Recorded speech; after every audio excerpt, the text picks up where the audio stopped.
My guest is Mina Markham. Mina, how are you? I'm good. How are you? I'm doing great. What do you do?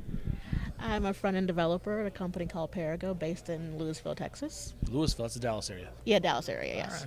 right. You did a presentation here at that conference on SASS, correct? Yes, it was SASS and CSS smart architecture. Oh, okay. What's SASS? SASS is a CSS preprocessor. What it does is allow you to use more programming functionality in CSS, and it'll output something that the browser can understand. A preprocessor, programming functionality. Let's expand on that. Okay, so what it would do is it allows you to do things like color functions and for loops and really advanced sort of programming functionality that CSS by itself is not capable of. And then it turns that into something that the browser can then understand. It outputs vanilla CSS, if you will. Interesting. Give me some examples of that. We were talking earlier about the functions. There's this particular part of SAS called a mix-in. So what it does is it takes a reusable bit of code and allows you to input that into various places within your CSS file. A mix-in accepts arguments, so it allows you to reuse the same bit of code over and over, and you can just change one value here and there. So, Okay. for example, a common use case is a media query. Media query is what? A media query is something with CSS3. It allows CSS to change based on the actual device it's on. So, a basic media query looks like media type equals screen, and the query is the minimum width or the maximum width, and then the parameter would be whatever pixel width or M width you set.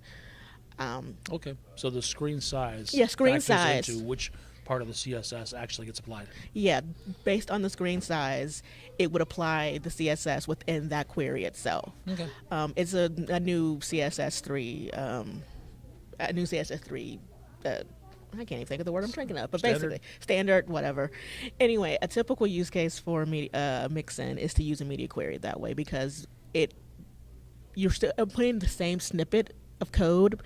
Only thing you want to change is whatever screen size you are querying. So the example is you would include a mix-in for, let's say you want a mobile one, so you would set a min width for whatever a mobile size is, and then for another bit of, you would include then another query for, let's say, a tablet or something.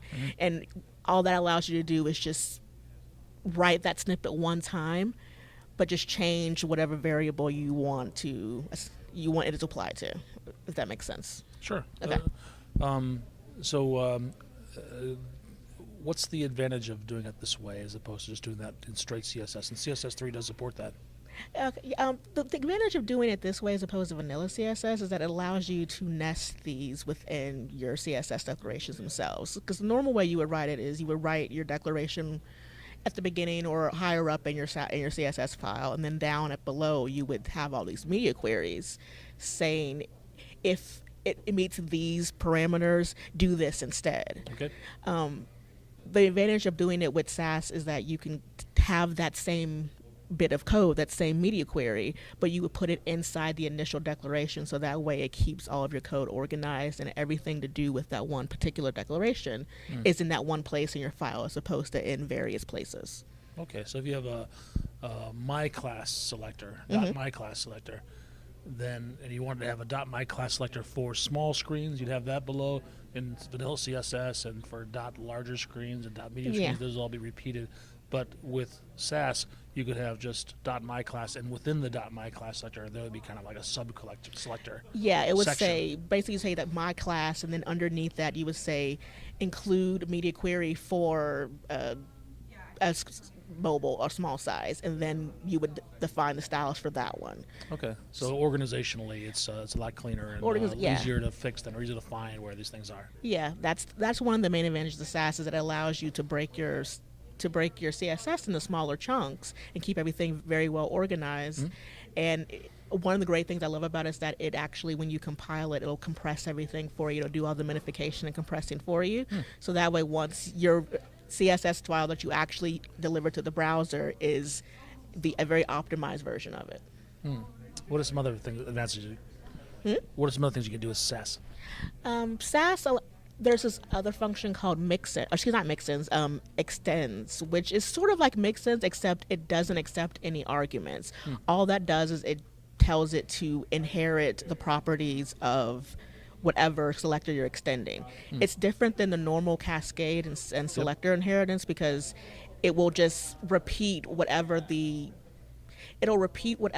styles are for the class you're extending into the one you're extending it into. Let me think of an example. A good example of it is when you're doing a module. Say you have a button module and then you have a sub module of like button secondary or something. You want the button secondary to have the same styles as the regular button with just a couple of tweaks. Okay. So you would extend the class of dot button inside of the class of dot button secondary. And what SASS will do is then it will combine the common styles of the two into a comma separated selector, and then it'll output just in the button secondary selector whatever the differences are. Okay. So a comma, if I'm trying to remember my CSS here, a comma separated selector is basically the intersection of those? It's basically just two selectors. They'll say for this selector and this, use these styles. Okay. So it's the union of the two. So Yeah. if it's either this one or this one, Yeah. then apply to both those. Okay. All right. And what's output from this is just vanilla CSS. Is there any way if I looked at a page to tell, as a client, to tell whether it was generated by SASS or No, there is. Well, I take that back. You can have SASS actually output debugging comments. It'll tell you like where in the SASS file the CSS came from. And that's just as a developer. And that's for a developer. But if you don't turn that off when you go to production, then a client will see that, and if they know what they're looking at, they'll be able to tell that this came from something else. But if you turn that part off like you're supposed to, then no, it really is just CSS. Okay, so the nice thing is that as my clients don't need to have anything special. Yeah, your clients in order to use my website just because I'm using SASS. Yeah, the beauty of SASS is that it outputs CSS, like just regular CSS that any browser can use. So it doesn't matter what your client browser is you're using, what computer they're on. It's no one will know the difference except for you. It just makes your life easier. But I, as the web developer, I have to have some tools installed on my local machine to enable SASS, right? SASS is built with Ruby, so you need to have Ruby installed. Okay. Does you it don't matter need what to, version of Ruby? No, I think probably Ruby version 1.8-ish, I think. But it could be JRuby, it could be Iron Ruby, it could be I'm not a Ruby guy. There's a lot of different Rubies out there. I don't think so. I don't think that matters at all. Okay. You don't need to know Ruby either. It just needs to be installed because the SASS engine, the SASS compiler is written in Ruby. I see. But there also are a lot of GUIs that you could use if you don't want to install Ruby on your machine, or if it doesn't come pre-installed on your machine.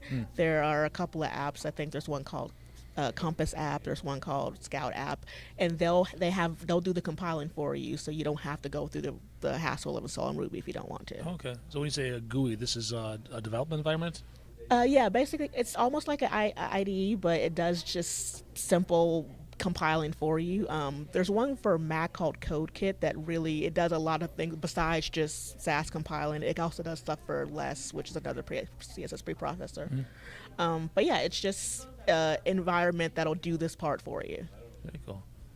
Anything else that cool things you want to highlight about it? There are lots of SASS-based frameworks and libraries that you can use.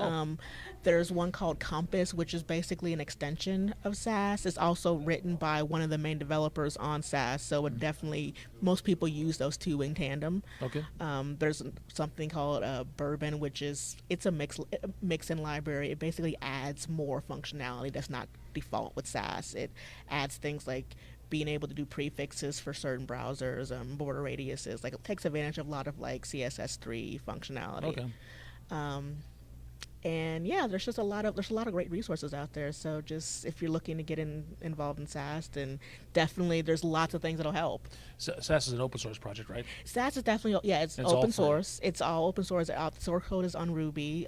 They encourage people to get involved. So if you want to contribute to the SASS project, you're more than welcome to. Okay. You have to know Ruby.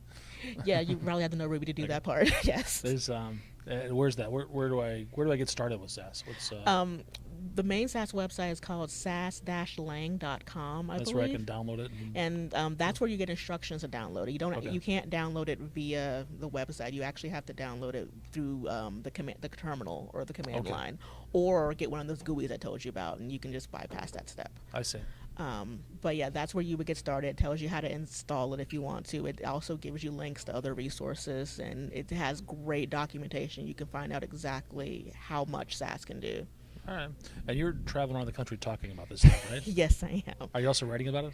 I don't write about it yet on my blog. There's actually a great blog called The SASS Way that I'm becoming an author for, so Okay. I will be able. You will see some articles pop up here and there on there, but What's on your blog?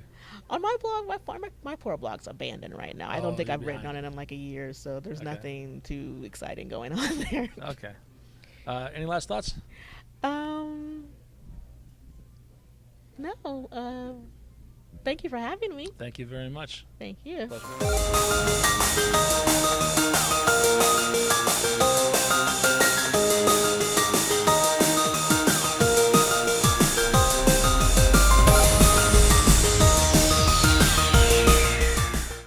Everyone who wants to get involved with SASS, or anyone who wants to learn more about SASS, I am looking forward to meeting so many more sassy friends in the technology field.